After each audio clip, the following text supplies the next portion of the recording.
Helen and Jennifer. Lovely to see you today. We're very much looking forward to hearing your talk on shareholder agreements. May I hand the stage to you, please? Thank you very much. So to quickly introduce us, we're Gannons. I'm a corporate partner here. We do an awful lot of shareholders agreements. It's the core of the business because we deal with companies and they're always talking about their relationships with each other. And this is my colleague, Jennifer Wall. Hello, good morning. Yes, I joined Gannons from a broad corporate commercial background, specialise in a wide spectrum of corporate work, and I work with investors on a daily basis, right from pre-incorporation to eventual exit and all the steps in between. So today, sorry, just get the next slide up. Some of the things we'll cover today are, albeit very quickly, who would want a shareholders agreement, what can happen if you don't have one, what goes into one, and some practical considerations just to end with. So who would want a shareholders agreement? Shareholders agreements, unlike articles of association, are completely optional. Their aim is to set out precisely the shareholders' rights and obligations to the company and the relationship between them all. So the short answer to the question on the slide is that all shareholders in a company should want a shareholders agreement and would benefit from one. It sets out the ground rules for running the company, and discussions surrounding the drafting can also flush out any issues between the parties and avoid disputes later, sort of as David very helpfully touched upon. It's such a useful roadmap for how the company is expected to run and offers great flexibility. We'll go into some of the things that the shareholders agreement can do, but because they are an optional and private document, you can cover off a great number of things. Investors particularly will always be interested in what's contained in the company's shareholders agreement. It will affect what rights they have as a shareholder of that company. And if you're not becoming a shareholder directly as a result of that investment, it indicates what rights you might have in future as and when you do. So what happens if you don't have a shareholders agreement? Or perhaps this picture's a bit dramatic, but demonstrates the point. So if there's no shareholders agreement in place and you're all happy with the way the company is being run, then happy days, no problems. But when matters do break down, as they have around this table clearly, then there's very little in general law that can be of much help. Helen will touch on this, but often the solutions are drastic, and they may result in the company ceasing to exist, and/or the shareholders engaging in lengthy and expensive legal battles, which are clearly to be avoided if possible. So while a shareholders agreement can't prevent every single dispute, it can be such a useful tool in managing difficulties. Also invaluable when investors want to have an exit plan agreed in advance. It can highlight any potential problems, and yes, don't, as I'm sure you all know, that it's best not to embark on the business all believing that you're in agreement on issues, and a shareholders agreement can definitely go a long way to protecting you all. So here are some possible scenarios that happen in companies and can cause problems for investors and/or remaining shareholders as and when they arise. If someone wants to leave, someone wants to sell their shares, someone stops turning up for work, someone wants to sell out and the others don't, someone wants to do something with the business and the others don't agree.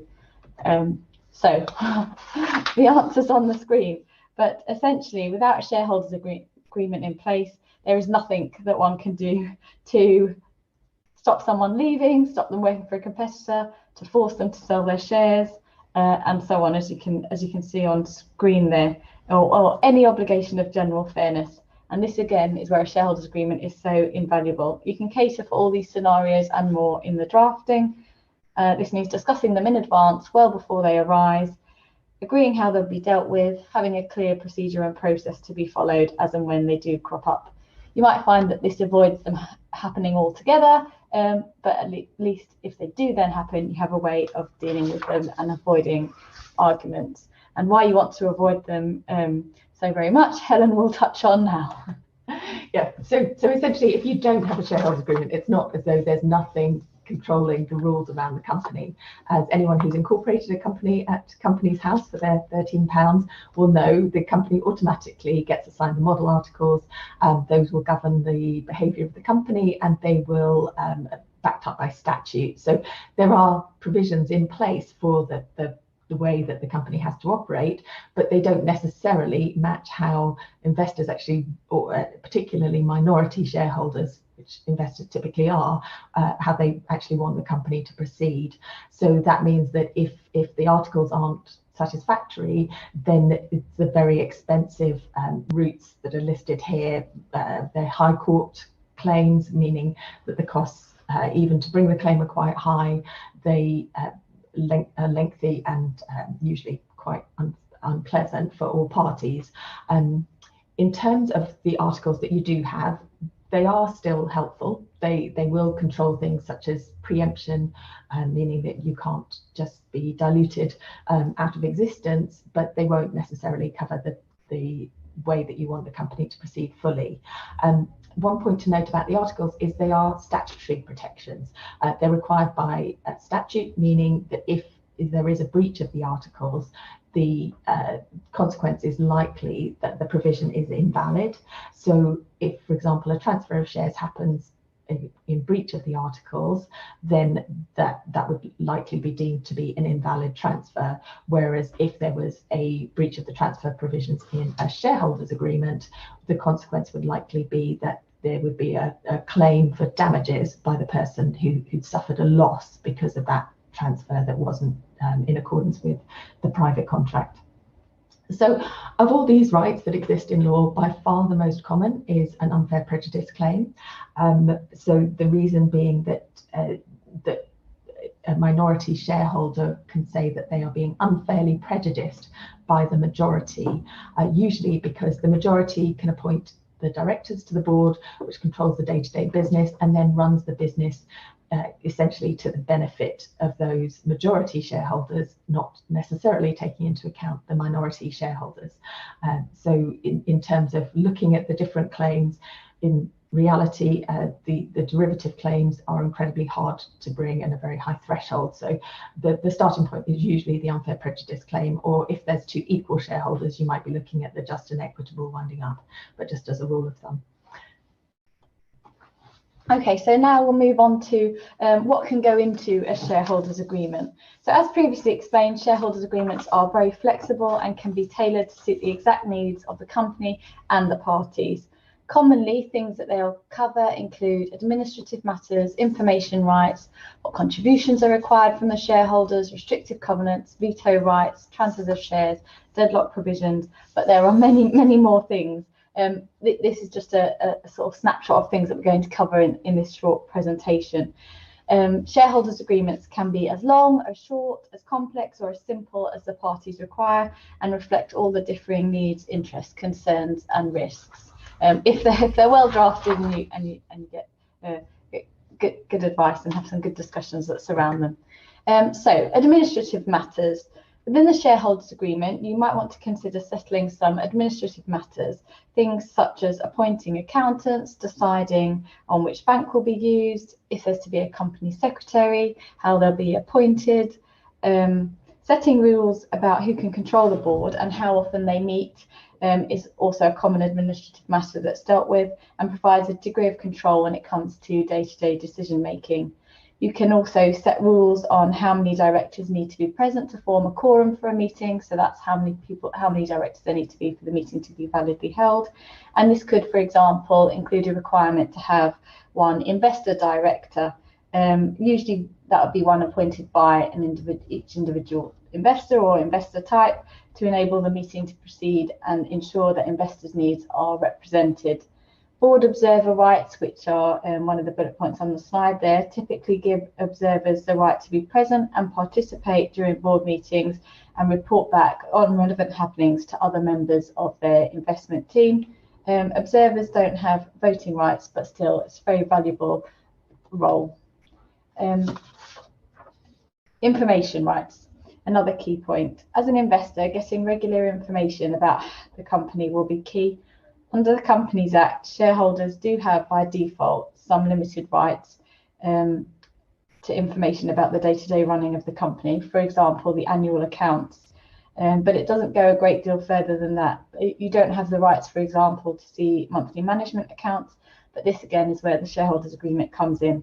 It can set out specific information rights for the shareholders to help you to monitor your investments, and these can include the right to see board papers, management accounts previously touched upon, which there's no default right to receive, audited accounts, and there can also be mechanisms to request information and requirements for them to provide the information having made a valid request. Another thing it can cover is contributions from shareholders. So often the success of the company will depend on certain shareholders who might be the founders or other directors or employee shareholders providing their sweat and or funding to the business. The shareholders agreement can address things such as what level of commitment is expected from each of those shareholders. Should there be an obligation to commit to the business full-time, part-time? Should the shareholders be paid a salary? Should there be a short-form employment contract in place? Should directors' salaries be subject to a cap? That's often a popular point among investors. And what outside interests should they be allowed to have?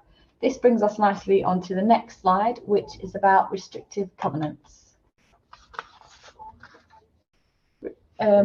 A term you'll all no doubt be familiar with, but restrictive covenants will often be incorporated to a shareholders agreement to prevent relevant parties from acting in any way that might damage the business, insofar as you can control and foresee that. There are no such preventative measures in common law, with the exception perhaps of directors for so long as they remain in office, acting in the best interests of the company and so on.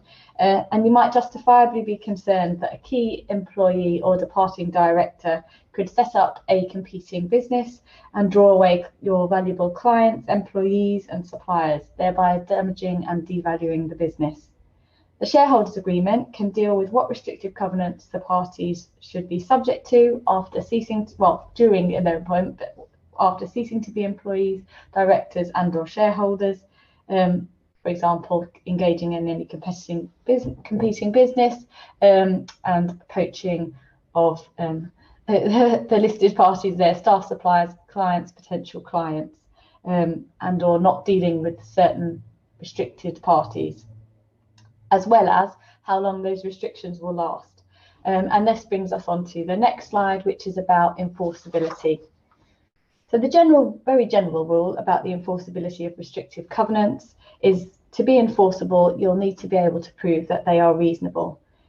Reasonable in this context means they only go so far as absolutely necessary to protect the legitimate business interests of the company, and of a scope and duration no more or no longer than is absolutely necessary to that end.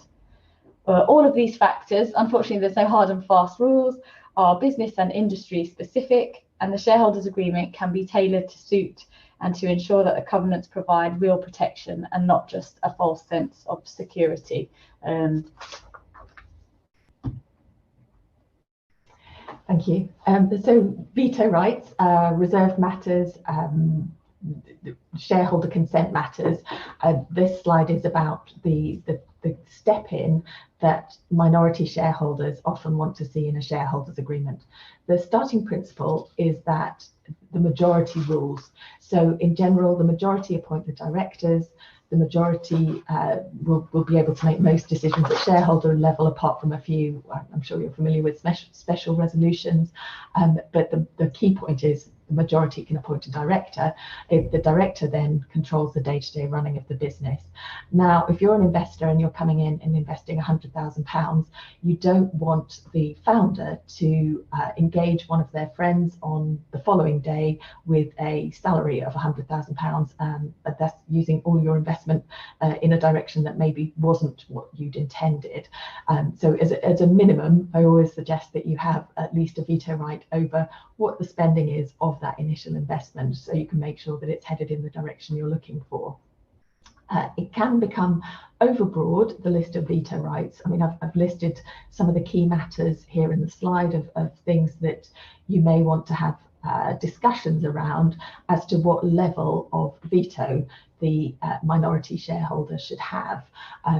Sometimes a middle ground is to agree thresholds. So you could say, you know what, you can hire a junior member of staff with a salary below, say, £30,000 without my input. But if you're going to hire a senior member of staff, then I do want to have input. And that follows through, and the whole list is including some thresholds where necessary. Another way of streamlining the process is possibly to say, while you've got all the investors represented at board level, meaning you have investor directors on the board, then a decision that's passed at board level means you don't have to go back to the shareholders with all of these questions. One discussion we typically have, not always successfully, is to include a deemed consent. So from a company's point of view, they're trying to be nimble, make decisions as fast as possible. If they need to go back to the investors for every decision, they would want a quick answer. So in as far as a failure to respond within, say, 10 business days counts as deemed consent, that can help the company to pivot more easily. The key point with all of this is to be flexible and bear in mind that you may need to change this list over time. So while a company has a turnover of £100,000, what the restrictions are could be very different from when the company has a turnover of £100 million. Next point covered in the shareholders agreement is about transfer of shares. As Jenny mentioned, if you are relying on model articles, there are no restrictions on transfers of shares at all, meaning your worst enemy can buy shares from someone and end up in business with you. For that reason, there is usually either a blanket restriction on transfer of shares in shareholder agreements, but that's usually seen as quite harsh, and a middle ground, which is a right of first refusal. That means that the existing shareholders can say, I want to protect my position and not have my worst enemy getting these shares by matching whatever price they are offering to you. It means from the person who's exiting point of view, of course, they're not tied to the company forever. And if they need to get out for some reason, they can find a third party to acquire their shares.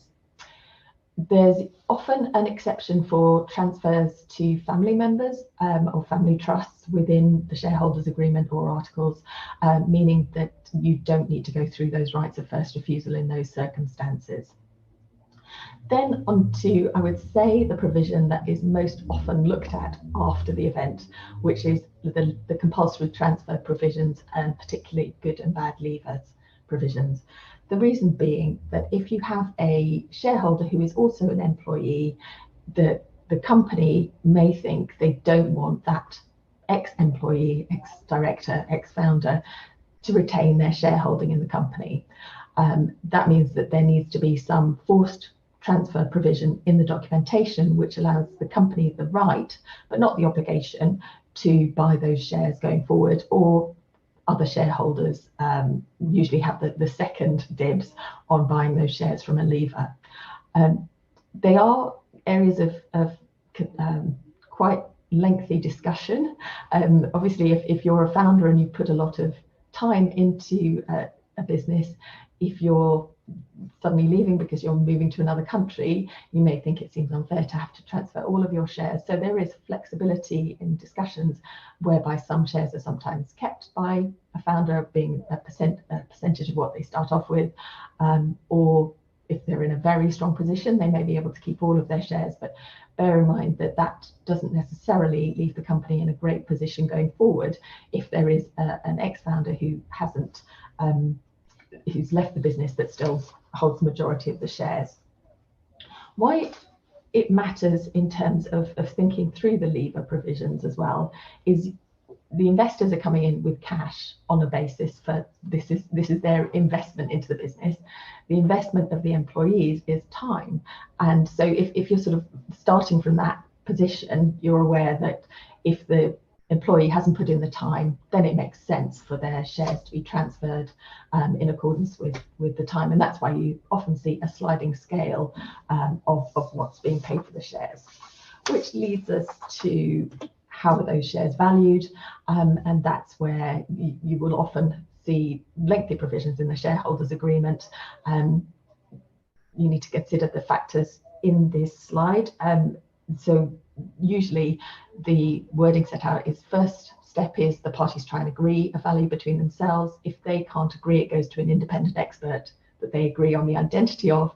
And the final step is, if they can't even agree on an expert, the Institute of Chartered Accountants of England and Wales is asked to appoint an expert.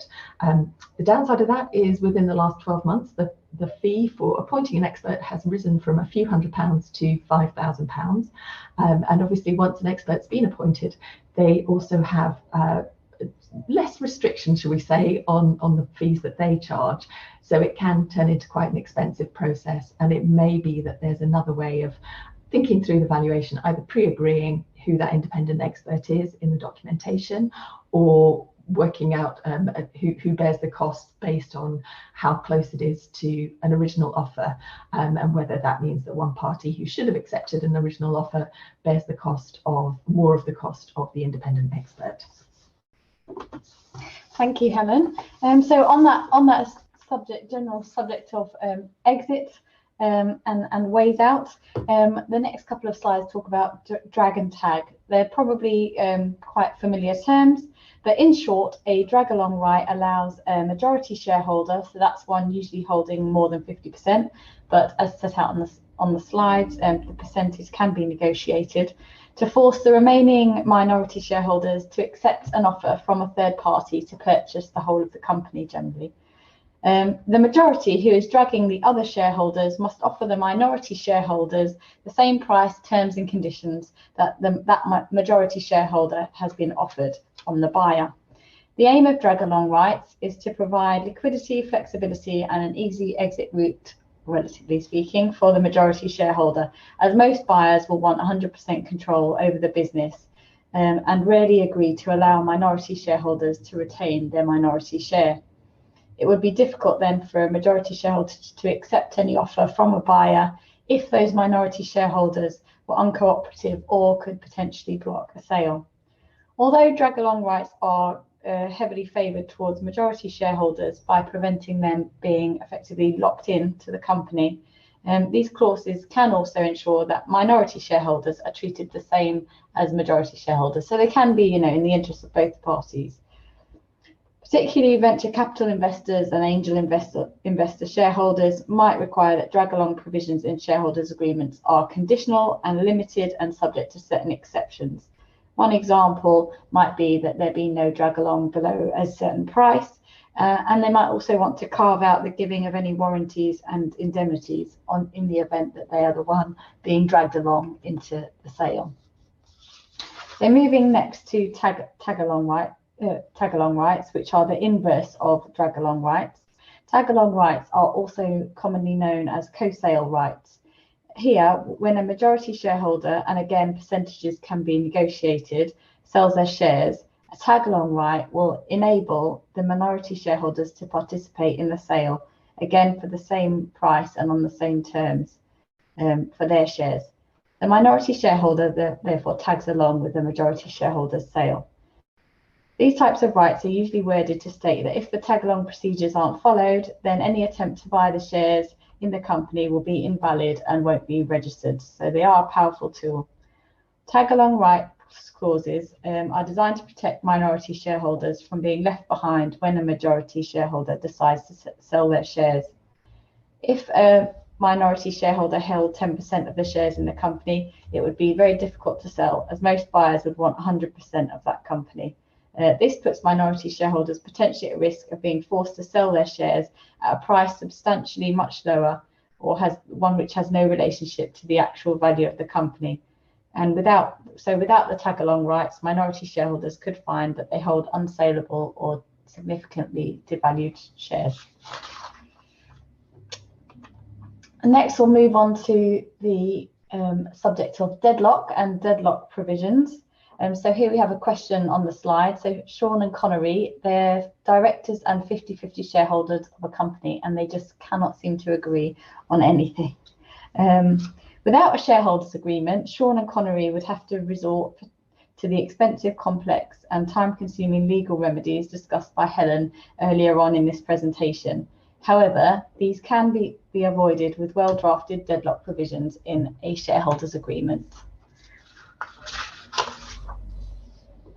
The first step when looking at deadlock provisions is deciding on what types of situations will constitute a genuine deadlock scenario, which might not always be quite as straightforward as it sounds. Another option available to the parties is to allow one party to call a deadlock whenever they want to. Then, once a deadlock has been established, the next step is to set out how it will be resolved. There are many options, and I'll touch on some of those. One of them is that the party declaring the deadlock could have to make an offer to buy the other shareholder out. The other shareholder could then accept or choose to make a counter-offer. Or the party declaring the deadlock could be required to make an offer to buy the other's shares, but the other party could choose to either accept the offer and sell, or alternatively reverse it and choose to buy out the first shareholder at the same price. This, of course, makes the first shareholder have to put in a sensible offer at the start, if it's the potential that it could be reversed and they could find themselves in the other's shoes. An alternative is to allow either party to demand that the business is wound up or sold at any time. This sounds drastic, because it is, but it would definitely form the backdrop to some negotiations and might help focus the minds. A Texas or Mexican shootout has the effect of terminating a joint venture. It occurs when both the parties are interested in buying the joint venture vehicle company, and provides that in that scenario they both submit sealed bids to an auctioneer, and the party who makes the highest bid buys the company at that price.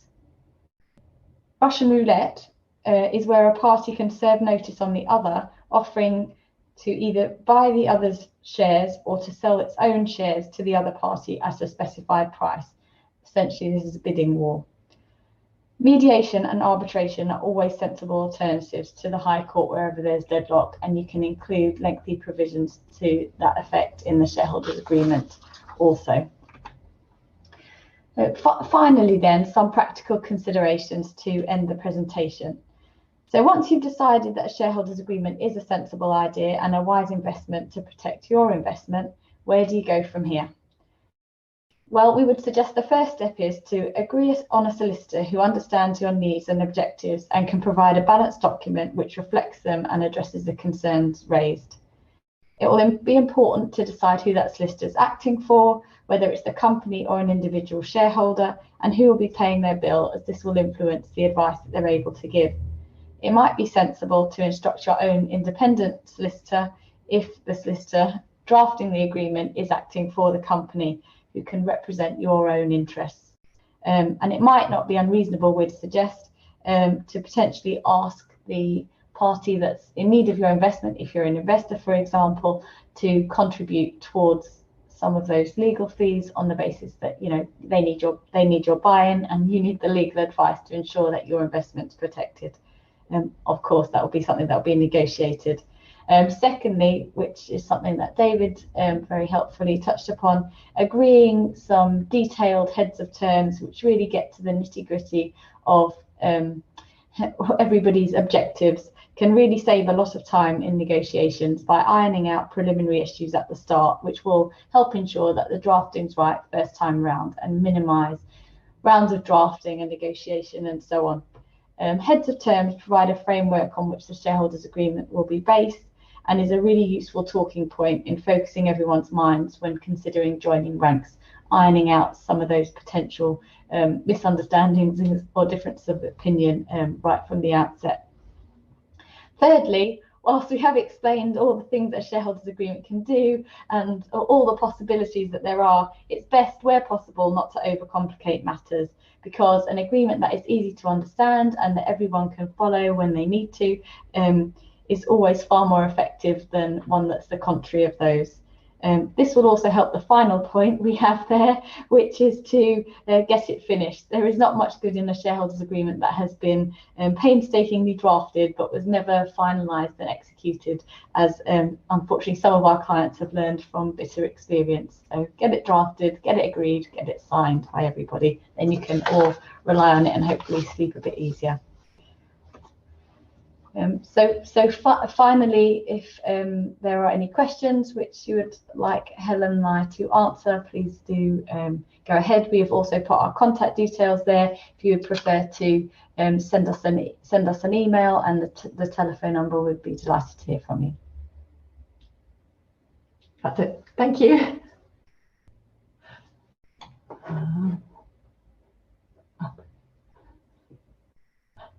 Thank you, ladies, for a really excellent and thorough examination of the issues. I thought that was incredibly comprehensive and helpful. I think we've probably got some questions coming in, so if you're willing to answer some, I hope you will. Just a couple of things from that came in a bit earlier that we didn't answer with David, which I just wanted to sort of quickly review. Is there anything? Hang on, I'm just. Yeah, I'm not sure how much that we had a quick question about what do you do if there's a mismatch between the agreements. So Bill Nelson asked it at about 10:20. If you can look at the chat, so is there what do you do in the event where there's maybe you've covered it and I missed it, but if there's a mismatch between different agreements, which one dominates the? Right. So typically you would have provisions as to what prevails, but if you haven't said in your articles and your shareholders agreement which one prevails, the default is that the articles prevail. So that's not usually a great starting point, because usually the shareholders agreement's been more extensively negotiated, so you would want that to prevail. Okay. But yeah, you include the ranking of which one prevails over the other. I have a quick question. Can you have a shareholders agreement which not everyone is a signatory to?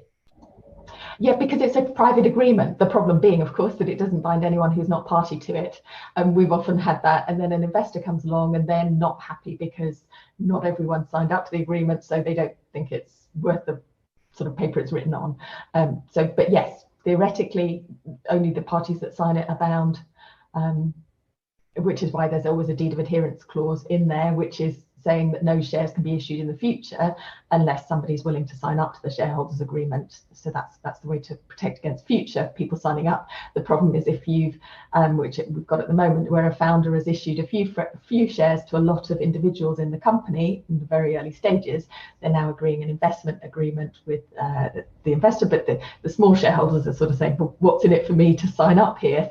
And the problem is there's only so often we can say tag-along's really helpful, without them saying, well, there's other things that we don't like as much. Very good. Okay.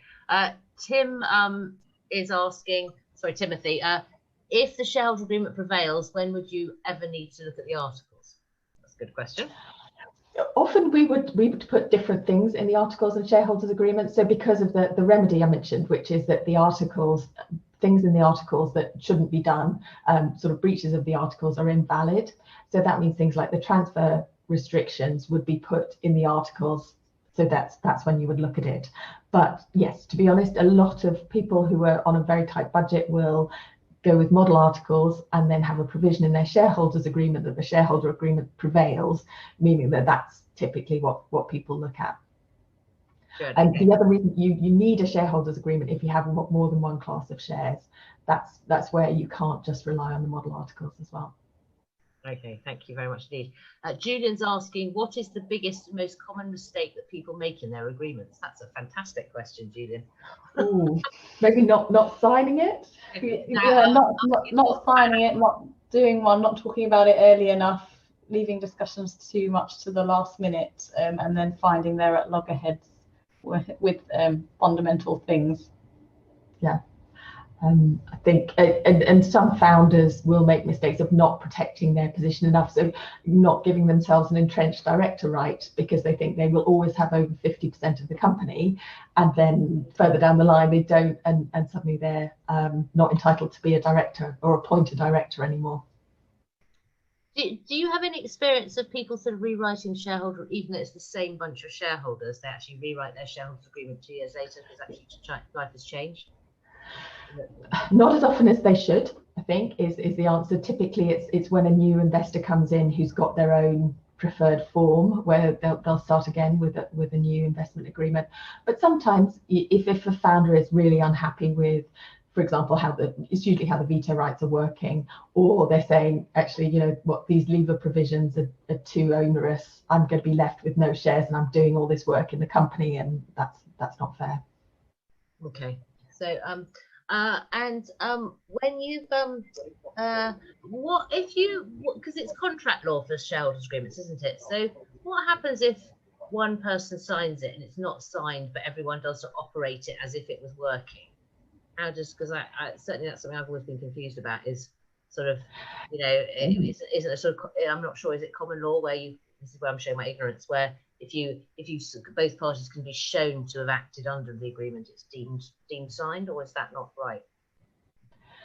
Yeah, the thing is that to a certain extent, a contract the ingredients of a contract are there's offer, acceptance, intention to be bound, and sufficient clarity as to how things are operating. And so a signature really sort of sets that in stone. Without a signature, you could still sometimes say that contracts are valid because everyone's been following them to the letter. The problem is that in a lot of cases, there's sort of some exceptions. They haven't been followed exactly to the letter all the way through. And then it's almost worse because you say, well, we didn't sign this because we didn't actually reach agreement on all of these clauses, so therefore it's not binding at all. So it's a hard one to rely on. It depends on the length of time that everyone's been acting as though it was enforceable. But usually it doesn't work unless it's signed. Okay, and so the other way around to that question is, if you don't enforce your rights under an agreement, so let's say getting management accounts, and you never bother to ask the entrepreneur for management accounts and they never send them, and that happens over 3-5 years, are you then able to enforce that clause? We usually draft in a clause for exactly that says, that no failure to enforce one's rights that are contained in this agreement, constitute a waiver to that right. So we normally sort of box that off with a boilerplate clause to prevent exactly that scenario. Okay, but have you had cases? I mean, because I suspect you get agreements of, what actually happens in the. So your agreements will be perfect because that's why we've got you speaking about this. But a lot of people on this call, I suspect, already have shareholder agreements where there might be these situations. So what should they do about it? If a shareholder has never claimed information rights, and then suddenly after 3 years suddenly brings up the entrepreneur saying, "Give me this stuff," and there is none of your, did you say box out clause? I think if that's not in place, what are the rights and obligations? And it would be an uphill struggle to say that if even without the boxing it out clause, it would be an uphill struggle to say that they'd waived that right to information, because it was in the contract and it was their right to enforce whenever they chose to.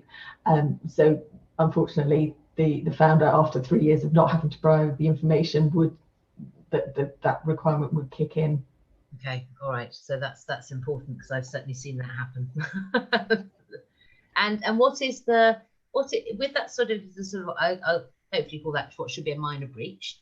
What are the sort of penalties, and how does that actually work in the real world? I mean, I know you can write things in legal agreements, but you've got human beings here.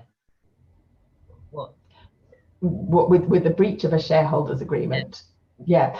Well, it would be, you'd have to show loss. So because it's a contract claim, you'd have to say, because you didn't share those information rights with me, I didn't know that I should have sold my shares, and now the company's gone down in value, so you owe me the difference between what the shares were worth when you should have shared the information with me and what they're worth now. So it's not as, to a certain extent, the information rights are probably a tricky one, because it's hard to show loss from not having information, particularly since there is a certain amount of information in the public sphere. But that's theoretically their grounds for recovery. Okay, so there has to be a sort of financial. You can be very shouty and screaming across about things, but to actually have power, you need to be able to prove financial loss from the other party to the agreement. Okay, that's really helpful. Good. Are there any more questions from people coming in? I'm just both trying to check chat and we've got one here that's, oh yes, there's a few more here coming in, I can see. So Philippe's asking, what do you think of alphabet shares whereby voting rights stay with the founders in particular versus staff? That's a very good point. I think they're quite practical. I think they work quite well in that way, because if you're wanting to give shares to employees, there's a whole world of employment related securities, tax implications. So generally, the sooner you can get the shares to staff, the better from a tax point of view, but not necessarily from an administrative point of view. So one way around that is to give staff non-voting shares, and then although they sit there happily getting their dividends and getting capital rights in the future, you're not having to send them every resolution. So yeah, definitely sensible. But that does mean, and I think this goes to Miles' question, you'll have more than one class of shares, and therefore you do need to amend your articles. You can't have model articles if you've got two classes of shares.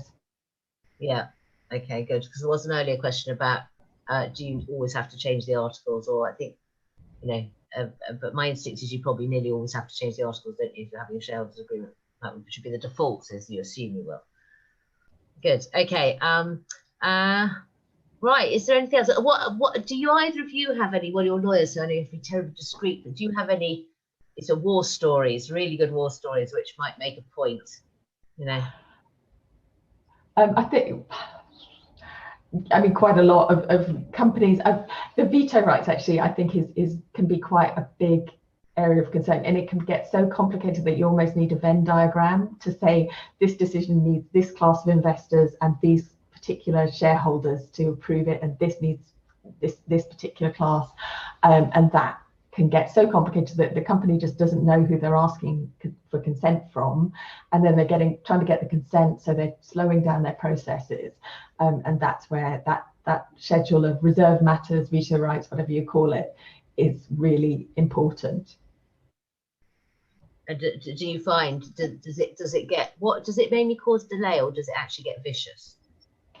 The problem is, by causing delay, you can have loss, and that's happened in certain instances where the company has missed out on a further investment because they weren't able to get the consents from all the different parties. And obviously, and there's some people who just don't really have time. They have a lot of investments, they don't have time to respond to all consent matters super quickly, or they're, you know, on a yacht somewhere, and so it's very hard in that way, and you need to make sure that your drafting allows for that. I must admit, there is something that I've just had in an investment I've got, where I got an email over the weekend, and I was just like, actually, I haven't even got time to think about whether I should be saying yes or no. So I just said yes. Thank you. I'm sure the company thanks you. Yeah, they didn't. Well, they didn't need me to try and make life difficult, you know. So, okay. So Andrea's just asked a question on chat. It's quite fun when I've got two things to check. Does this area differ for family businesses when founder parent is transferring shares to children? Oh my goodness, some of who are employees and some are not. Andrea, I want to find out about what this situation is, and if it's real. It sounds like it's quite a complicated one. What do you think, ladies? It's on the questions on chat. I mean, it's, to a certain extent, it's even more important, because the one thing you don't want is families falling out over things that go on in a company. So if they've pre-agreed it, at least the next generation who are and aren't getting shares can say, it's not my fault, it's in the shareholders agreement, it's my parents who made that decision. But it's not incredibly common that families will have shareholders agreements. That's the problem, that they will tend to say, oh, it's fine, it will just pass to the next generation. And obviously then there's more shareholders in place, they don't necessarily all want to work in the business, and you haven't got a roadmap in place for how to deal with that. Okay, thank you. And David's saying, say the strategy is to work towards a company sale and you want to retain key employees and shareholders, but they wish to leave before the anticipated share sale date. It would discourage parties leaving if a shareholders agreement they were all going to receive was a nominal par value of their shareholding rather than market value. Can this be done? So I think that's a really good point, David, which is, yeah, trying to, you know, what I call fair, you know, and what are your thoughts on that issue, ladies? Well, there was a case as to whether leaver shares being bought back at par value was a penalty, and the courts have so far said no, they're not. I would say the trend in the US is that leaver shares are not get fair value. So it may be that it follows that direction here in the UK. this is where we're saying that a sliding scale maybe is the fairest approach. So if somebody has put in over 5 years of work, then getting the shares back for nil is maybe a bit harsh, whereas it does act as a real incentive to keep employees engaged right up to exit if that's really where they're going to see their payday. So there's a big reason to say if you're a leaver before exit, tough. Yeah, it's all sort of a question of balance and sort of making sure that you're providing enough of an incentive to the employees who, once they know that they're going to get nil back for their shares, might think, well, you know what, I'm probably not going to hang around for an exit, so it's not an incentive to me any longer, and sort of weighing that all up. Yeah. You can also have some board discretion where somebody's a bad leaver to give them more than par what would be deemed a bad leaver potentially in that scenario, to give the board discretion to give them more for their shares, as another sort of option of flexibility in terms of negotiating with those key employee shareholders, albeit, as Helen said, you probably want to keep them until the end. Yeah. So, I mean, something I've done often is I've had sort of side agreements where, you know, if something is subject to board approval, we always put into the agreements I have where basically the board can approve stuff. So and then what we do is if we want to waive something, we hold a board meeting, agree to waive it, and then we have a side agreement. Is that a sensible way to manage sort of specific scenarios that might arise in certain circumstances, or is there a better way? Is there a better way? I think the thing is that you want to give the company as much flexibility as possible, because you just don't know the scenario of somebody leaving, and there's obviously a very different approach if somebody's leaving because they've sort of moving countries, as opposed to somebody who's leaving because they're joining a competitor. And so you need as directors to have that flexibility to decide whether, you know, how bad are you going to feel if you have to pay full fair value to somebody when they're joining a competitor. I think is sort of, it's putting yourself in your future shoes is sort of a way to think around it. Good. Well, we've got about 3 minutes left, so if anyone's got a final question, please. Yeah, Andrea, thank you. I will get in touch separately. But so yes, any final questions? Last, because if there isn't, there's one question. I think I see one from Timothy Healy, which is about for founder shareholders, do you recommend an employment agreement? Okay. Yeah. Okay. Thank you. Yeah. Right. Yes, I mean, obviously, once you're working for a company, in theory, you're supposed to get your employment particulars. That's a legal requirement, a statutory requirement to have your statement of particulars. But if you want somebody to be classed as a leaver, then you need to know on what grounds you can terminate their employment contract. So if they don't have an employment contract, that's a lot harder to do. And it's not impossible, but it's a lot harder to do. So yes, some form of employment agreement is very helpful as part and parcel of the shareholders agreement. And brilliant, thank you very much. So I have one question, because I think employment agreements some problems I've seen is where someone's an employee, a director, and a shareholder, and it can create all sorts of scenarios, but we haven't got much time to go into great detail. But something that's I think quite important to think is we have restrictive covenants exist. They exist for a reason. Could you explain, though, just quickly in the final minute or so, how long is reasonable for restrictive covenants to be? Because you might say you can't go and work for a competitor for a year, but can that actually be enforced? Would you like to give us the current things? I think that's something, I know this is mainly about shareholders agreement, but I think it's relevant to shareholder agreements, but it's also relevant more generally. And I know it moves around. Yeah. I mean, rule of thumb, and it is because the starting point is that restricted covenant is an unfair restraint on trade, and therefore you need to show why it's reasonable to keep it in there. In employment terms, the courts are much more on the side of the employee. So we typically say going beyond a year is pushing it. But that same person, as you mentioned, could be an employee, director, and shareholder. In a shareholders agreement, the courts are much more lenient about restricted covenants, and will say, well, these are commercial parties who are signing up to a commercial contract. They know what they're doing. So a term of, say, 2 years or possibly 3 in a shareholders agreement is okay. But I mean, 2 years, I think, is a very standard length of time, because that should give the company long enough to entrench itself after the individual has moved on. Oh, that's it. So I didn't know that. Okay, so you can play around. It says to me, take advice. I would say that because, you know, Gannons have kindly supported this conference today. But seriously, I think often people, I think people often don't use lawyers in the best way they can, which is all this incredible knowledge they have about the commercial issues.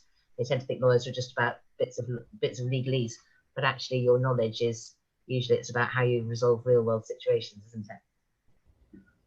it? So I'd like to say thank you to you both. And so pleased we got you on the call. Amazing how 45 minutes has just disappeared. Thank you everyone who's joined us today. Really nice to see you all. We will be doing another one of these in 3 months' time. Not quite sure of the date yet, but you will be notified. Please, just have you got your email addresses, ladies? Did you have it on your final slide? I wondered whether you might just share it again, because I hope people will scribble that down and ring you up. I mean, you know, I as well as we work with Gannons, but Gannons is a firm I use for legal advice, so I do recommend them. Yeah, and we'd be happy to share the slides. I think that was the last question from Robert Parnaby. But yeah, very happy to share the slides. We can either send them to you, Modwena, or we can, if anyone emails us, we can send them directly. Okay, good. So hopefully everyone write that down. We will share. We'll find a way. We've recorded the Gannons this webinar, so we will share that, and that will enable people to see the slides again as well. So, but yeah, just email either us or Helen or Jennifer, and we'd be delighted to pick up. And on that note, I've now run over by 1 minute, so I'm going to say bye-bye.